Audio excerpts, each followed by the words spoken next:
In today's video, we're going to go over exponential equations. And exponential equations are equations in which the variable is in the exponent. So let me start with one example here. Let's say we had the following equation. 2 to the power of x plus 5 is equal to 16. Now this is an example of an exponential equation because, as you can see, the variable x here is in the exponent. And one of the ways that we can solve exponential equations is to try and equate these two bases here. So is there a way that we can write down this 16 with a base of 2?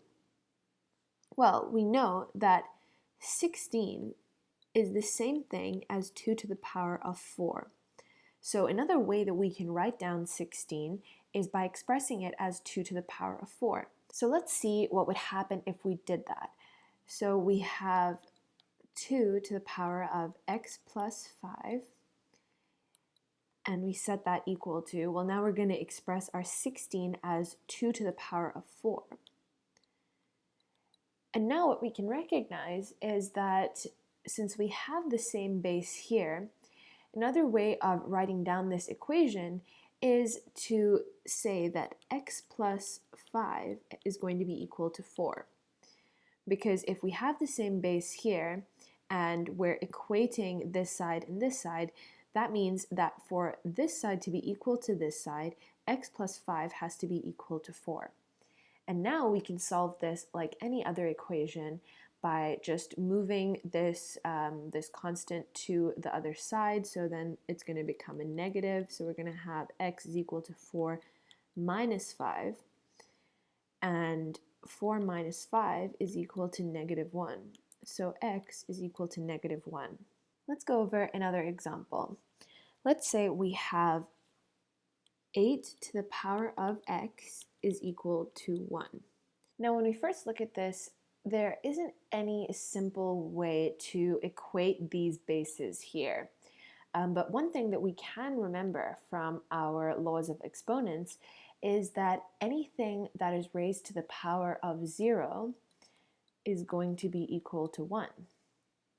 So in order for this to be equal to 1, x is going to have to equal 0. Because 8 to the power of 0 is equal to 1. Anything to the power of 0 is going to be equal to 1. So just by recognizing from our law of exponents, we can solve this equation right here as x is equal to 0. Now what if we had something like this?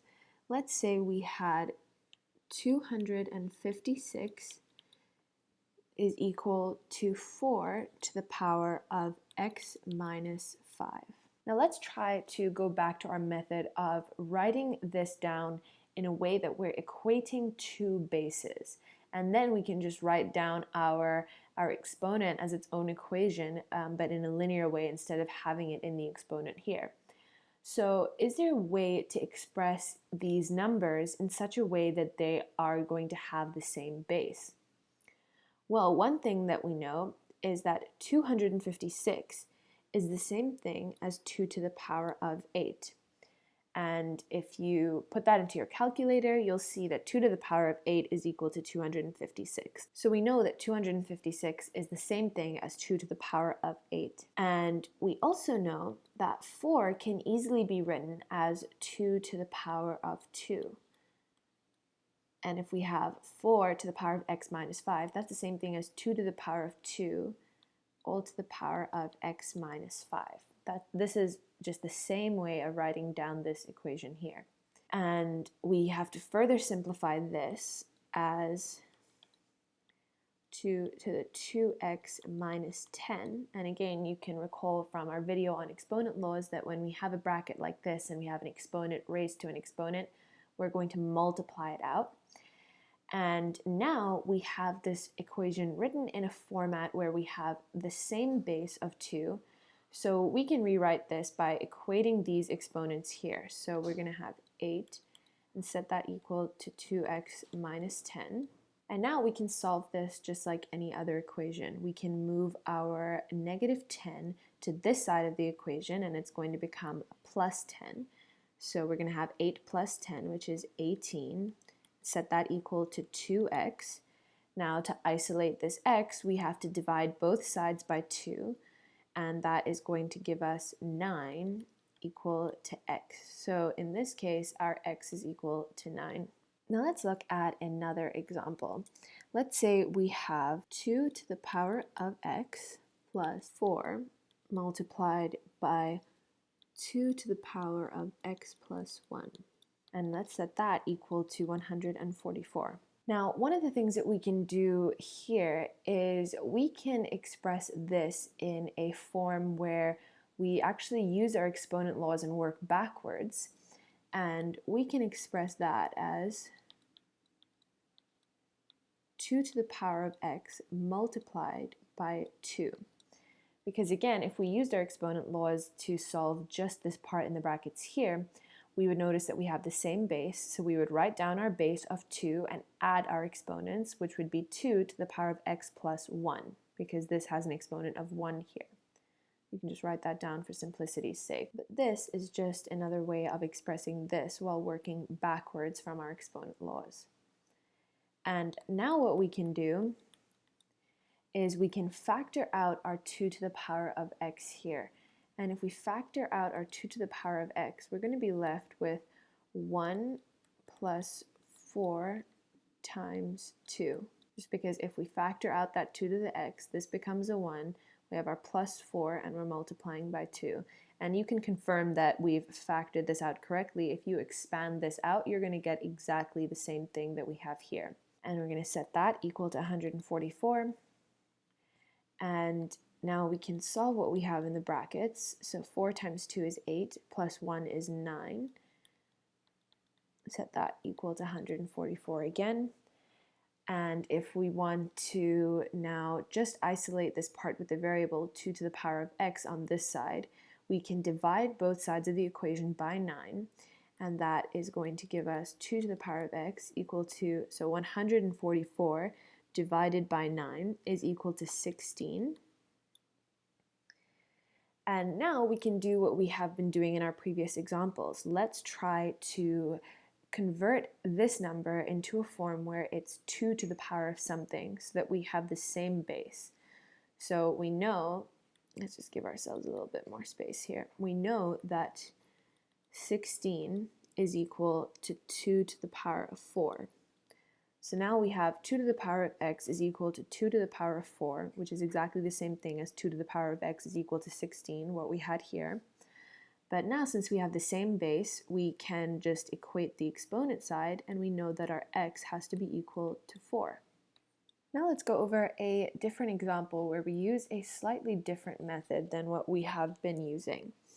Let's say we had x minus 13x to the power of 1/2 plus 36 is equal to 0. Now, one thing that we can immediately recognize is that we can rewrite this in a form that's more familiar to us. Like, we know that we've been familiar with equations that are in the form of ax squared plus bx plus c is equal to 0. This is the form that we've been seeing a lot of equations in, and we've been able to factor these out using our method where we find two numbers that multiply together to give us c and add together to give us b.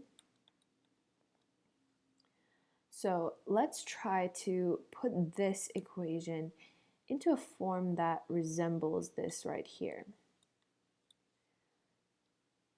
So one thing that you might be able to recognize is that x to the power of 1/2 squared is the same thing as x, because going by our exponent laws, we would multiply this out. This would become x to the power of 2 divided by 2, which is just x to the power of 1. So we can write down this x here as x to the power of 1/2 squared. Then we're going to have minus 13x to the power of 1/2 plus 36 and set that equal to 0. And now we have an equation that is in this form that we are familiar with, that we can factor the same way that we have been factoring in the last few videos. So I'm just going to give myself a little bit more space here. Now, since we have a leading coefficient of 1, we know that we need to find two numbers that are going to multiply together to give us 36 and add together to give us negative 13.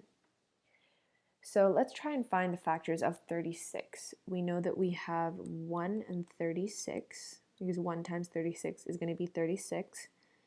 We have 2 and 18. 2 times 18 is 36. We have 3 and 12. 3 times 12 is 36. And we have 4 and 9. 4 times 9 is 36 as well. So which combination of these two numbers, when added together, is going to give us negative 13? So we know that because this is a positive here, and since they need to sum to a negative number, we're going to have two negative numbers. And that's because if we have two negative numbers that are summed together, we can still get a negative number, but when multiplied together can give us a positive number. So both of these sets are going to have to be negative. So if we look at our different examples, we can immediately recognize that 4 and 9, if we have negative 4 and negative 9, when we sum those together, we're going to get negative 13. And when we multiply those together, we're going to get 36. So our two numbers are going to be negative 4 and negative 9. So we can write down our two brackets. We have x to the power of a half in each of them. We know both of our numbers are negative. One of them is going to be 9 and one of them is going to be 4. And now, since all of this is equal to 0, we know that either one of these brackets has to be equal to 0 for this whole equation to be equal to 0. So we're actually going to have two possible values for x in this equation. So we can have x to the power of 1/2 minus 9 is equal to 0, or we can have x to the power of 1/2 minus 4 is equal to 0. Let me just clear this up so we don't get confused. And now to figure out a value for x, we can solve this like any other equation. Let's move our negative 9 to this side of the equation so it becomes 9. So we have x to the power of 1/2 is equal to 9. And if we're trying to now solve for x, what we can do is square both sides of the equation. So we can square this, and we can square this, and we're going to get x is equal to 81. We can do the same for this side. We're going to have x to the power of 1/2 is equal to 4. And if we square both sides of the equation, we're going to get x is equal to 16. So we can either have x is equal to 81 or x is equal to 16. Let's go over one last example for today's video. Let's say we have 2 to the power of x plus 2 to the power of x plus 2. And set that equal to 40. Now, when we look at this, we can see that this is going to be another example where we're going to take out a common factor, and the common factor that we can take out is 2 to the power of x. But we cannot do that in the current form that this equation is in.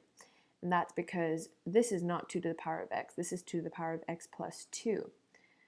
But we can remember from a few examples ago that we had a similar example like this, where we can work backwards from our exponent laws and express this as 2 to the power of x multiplied by 2 squared. And again, if we worked forwards from our exponent laws, we could see that because we have the same base, we would be writing down our common base and we would be adding our exponents. So this is exactly the same thing as this here. And now in the form that it's in, we can take out a common factor of 2 to the power of x. If we were to take out a factor of 2 to the power of x, we'd be left with 1 plus 2 squared. And set that equal to 40. And we can just solve what we have in the brackets here as 4 plus 1, which is 5. And to isolate our 2 to the power of x, we're going to divide both sides by 5. So we're going to get 2 to the power of x is equal to 8.